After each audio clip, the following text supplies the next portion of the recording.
না, বলার যা তো কালকেই বলে দিয়েছি, নতুন করে আর বলার কিছু নাই।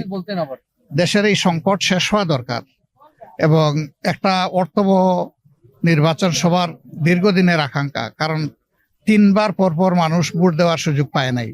আবার আমাদের অনেক যুবক যারা এবার ভোট দেওয়ার যোগ্য হয়েছে, তাদেরও সুযোগ সৃষ্টি করে দেওয়া দরকার। এই জন্য সুষ্ঠু একটা নির্বাচনের জন্য আমরা 4টা কথা বলেছি। সংস্কারটা হতে হবে, বিচার দৃশ্যমান হবে, তারপরে জুলাই যেটা ঘোষণা যেটা সেটা হবে, এরপরে নির্বাচনের সমতল মাঠ, সবার জন্য সমান মাঠ তৈরি করতে হবে।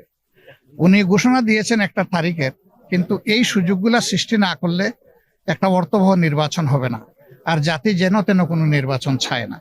তো উনি যেহেতু কথা দিয়েছেন, আমরা আশা রাখতে চাই যে উনি এটা বাস্তবায়ন করবেন। আমরা আমাদের দলের পক্ষ থেকে এই লক্ষ্য অর্জনে তিনি কোনো সহযোগিতা চাইলে অবশ্যই আমরা সর্বাত্মক সহযোগিতা করব। সেই সাথে আমরা অপরাপর দল এবং দেশবাসীকে আহ্বান জানাই যে আসুন একটা সুষ্ঠু নির্বাচনের পথে আমরা এগিয়ে যাই এবং আল্লাহ আমাদের দেশের উপর শান্তির ফয়সালা দান করুন। আল্লাহ আমাদের দেশকে একটা সঠিক রাস্তায় উঠার তৌফিক দান করুন। সবাইকে ধন্যবাদ।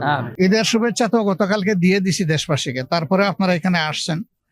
দেশে এবং প্রবাসে যত বাংলাদেশি আছেন এবং সারা বিশ্বের সমস্ত মুসলমানের জন্য ঈদের শুভেচ্ছা থাকলো। তাকাব্বাল আল্লাহু মিন্না ওয়া মিনকুম, ঈদ মোবারক।